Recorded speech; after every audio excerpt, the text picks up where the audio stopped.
राधे राधे। कैसे हैं आप सब? मैं अच्छी हूँ, आशा करती हूँ आप भी अच्छे होंगे, अपनी अपनी फैमिली के साथ खुश होंगे। बुरे लोग और बुरा समय आप लोगों से बहुत दूर रहें। मेरे वीडियोस को देखने के लिए और मुझे सपोर्ट करने के लिए धन्यवाद। मैं डेली अभी इस टाइम पे 2 बार आती हूँ लाइव, एक 2 बजे से दोपहर में और दूसरा रात में 10 बजे से। तो अगर आपको ज्वाइन होना हो तो आप ज्वाइन हो जाइएगा, और चैनल पे नए हो तो चैनल को सब्सक्राइब कर दीजिएगा। जैसे कि आपको पता है कि मेरे पति, मेरे हस्बैंड फौज में है, आर्मी में है, रविशंकर। और मैं अपनी रियल लाइफ, अपनी आप बीती ही जो है इसमें बता रही हूँ वीडियोस में। ऐसे ही है मतलब मेरे वीडियोस। तो बहुत से लोगों को लगता है कि आपको सुलह कर लेनी चाहिए, समझाना चाहिए हस्बैंड को। तो देखिए, मैंने अपने पति को कई बार माफ़ किया, रविशंकर को, अपनी शादी बचाने के लिए बहुत कोशिशें की। मेरी शादी 2 महीने, 4 महीने या 6 महीने की नहीं है, 18 साल कंप्लीट हो चुके हैं।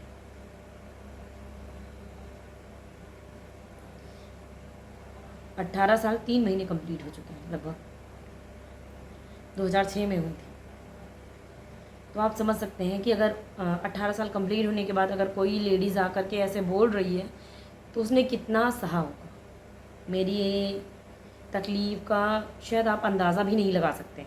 उस हिसाब से मैंने अपने पति रविशंकर को कई बार वार्निंग दी, पहले प्यार से समझाया। और 13 जून 2023 में, क्योंकि मार्च में मैं 2023 में रविशंकर के यहाँ हो के भी आई थी, रवि और लेडीज़ों से बात कर रहे थे। अब मेरे हस्बैंड का ये है, उनके अफेयर चलते हैं, वो मुझे नीचा दिखाने के लिए मुझसे कई साल बड़ी, अपने से भी कई साल बड़ी औरतों के साथ अफेयर में रहते हैं। फिजिकली टॉर्चर, जो तन की चोट होती है ना, वो तो शायद किसी दवा से ठीक भी हो जाए, पर जो यहाँ पे चोट लगती है और यहाँ पे लगती है ना, उस चोट का इलाज कोई नहीं कर सकता। तो आप लोगों को लगता है कि मैंने समझाया नहीं या फिर है, पहले मैं ये एक स्क्रीनशॉट लगा रही हूँ, आप इसको देख लीजिएगा, शायद आपको थोड़ा बहुत समझ में आ जाए।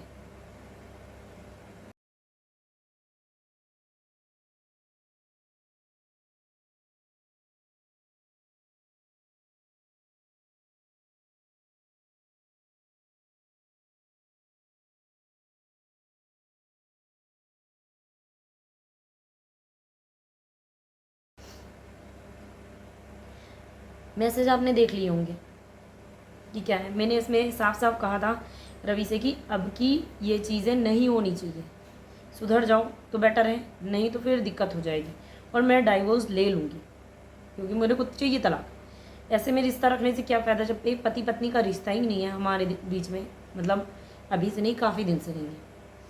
तो जो पति पत्नी जैसा रिश्ता ही नहीं है, तो इस रिश्ते में बंध के या फिर सिंदूर लगाने से क्या मतलब है, जब हम एक घर में भी रह के, एक छत के नीचे रहकर भी हम साथ नहीं हैं।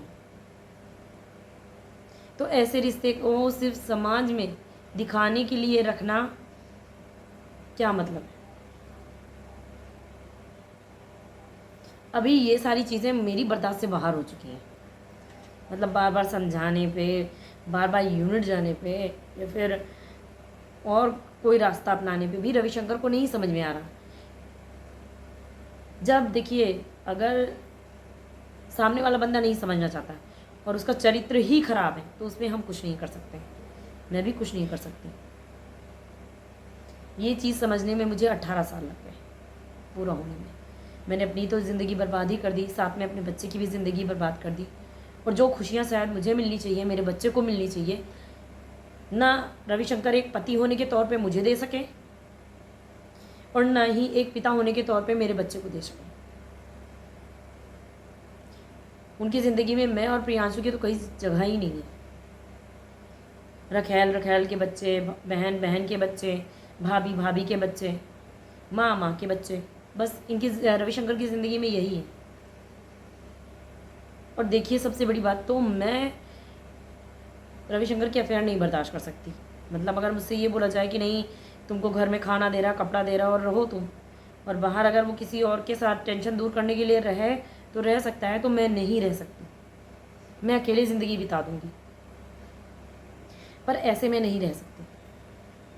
मैं क्या, शायद बहुत ही कम औरतें ऐसी चीज़ें बर्दाश्त करेंगी, पर मैं नहीं कर सकती किसी भी स्थिति में। इसी वजह से मैंने आवाज़ उठाई है। पिछली बार जब मैंने रविशंकर की यूनिट में जाके बोला था तो रविशंकर ने यही बोला था, रविशंकर को यही नहीं लगा कि रवि ने गलती की है तो मैंने बोला है। उस इंसान को अपनी गलतियों का एहसास ही नहीं है। उसको ये लगता है कि तुमने मेरा भांडा फोड़ दिया, तुमने मेरी सच्चाई सबके सामने ला दी। इसीलिए वो मुझे और मेरे बच्चे को और ज़्यादा घर में टॉर्चर करने लगा, जानवरों की तरीके, मारना पीटना, जान से मारने की कोशिश करना। अभी यहाँ पे ये एक मैं साइड में चला रही हूँ, आप वो देखिएगा। इसमें रविशंकर ने कहा है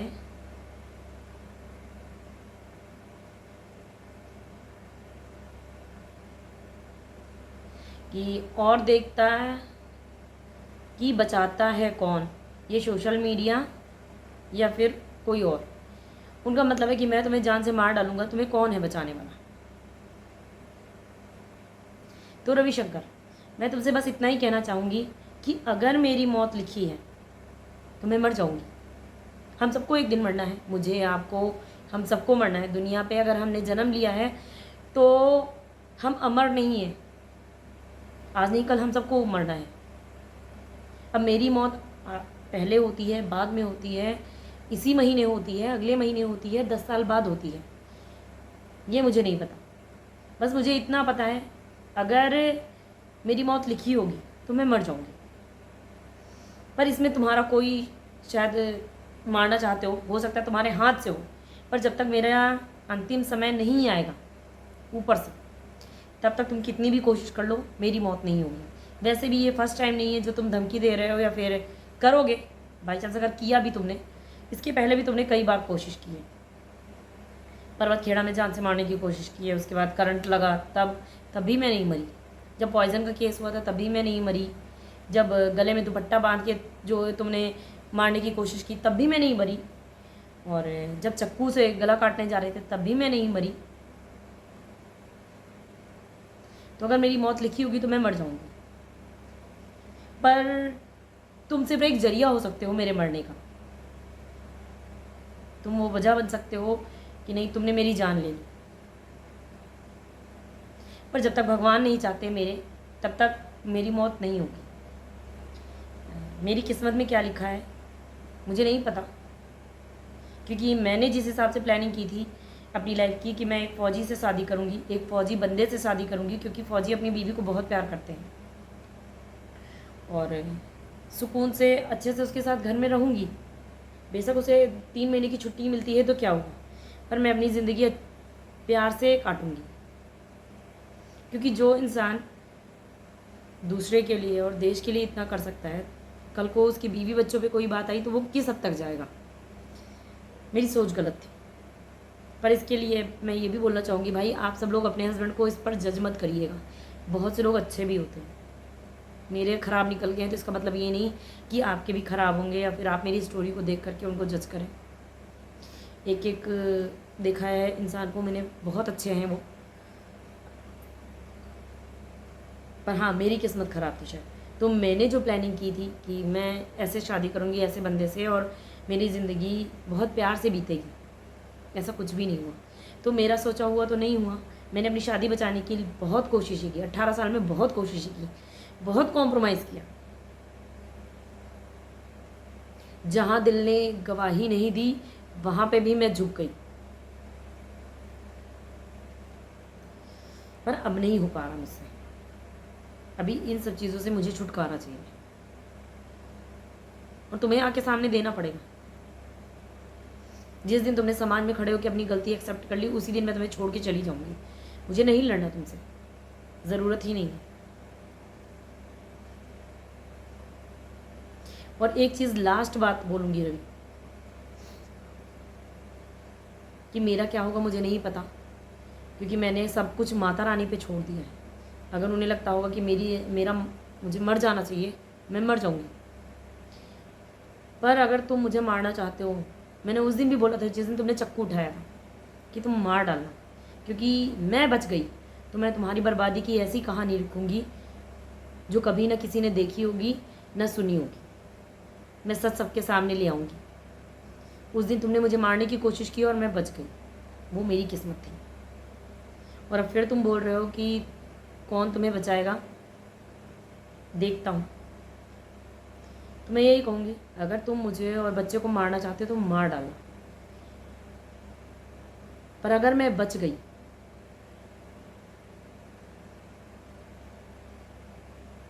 तो अभी तो सिर्फ मैंने तुम्हारे लिए ही शुरू किए। इन सब चीज़ों के पीछे जितने लोग हैं, जितने भी हाल टोटल, इसके बाद वो भी झेलेंगे।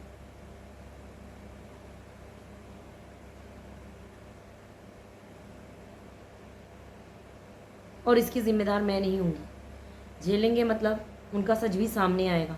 माना कि मेरे पास पैसा नहीं है, मेरे पास पावर नहीं है, पर मैं सच्ची हूँ तो मुझे डर भी नहीं है, ना मौत का ना किसी चीज़ का।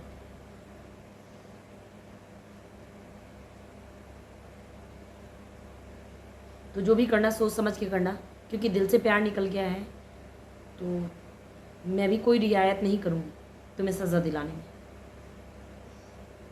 वो टाइम दूसरा था कि मैं तुमसे प्यार करती थी और उस प्यार के लिए मैं हर हद पार कर गई, पर अब मुझे सिर्फ तुमसे नफ़रत ही नफ़रत है। इसीलिए सारी चीज़ें मैंने सोशल मीडिया पे डाल दी। और अगर तुम नहीं चाहती कि मैं इससे ज़्यादा बोलूँ सच तुम्हारा और बाकी सबका, तो मत छेड़ना मुझे, क्योंकि अगर तुम मुझे छेड़ोगे तो मैं तुम्हें छोड़ूंगी नहीं। मैं बाकी चीज़ें भी डाल दूँगी। और अगर तुम्हें ये लगा कि मेरे मरने के बाद कहानी ख़त्म हो जाएगी, मेरे वीडियोस देख के तुम्हारा दिल जलेगा, तुम्हारे सीने पे सांप लौटेंगे, क्योंकि ये वीडियोस ऐसे डिलीट नहीं हो सकते। तुम मोबाइल तोड़ सकते हो, वीडियोस नहीं ख़त्म कर सकते मेरी मर्ज़ी के बिना। और ये भी मत सोचना कि मेरे मरने के बाद ये कहानी ख़त्म हो जाएगी।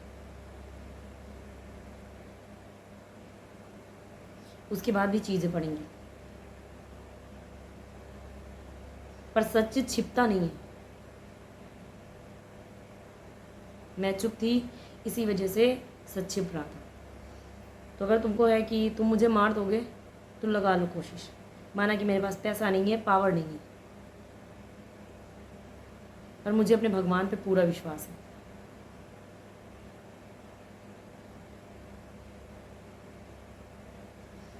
राधे राधे।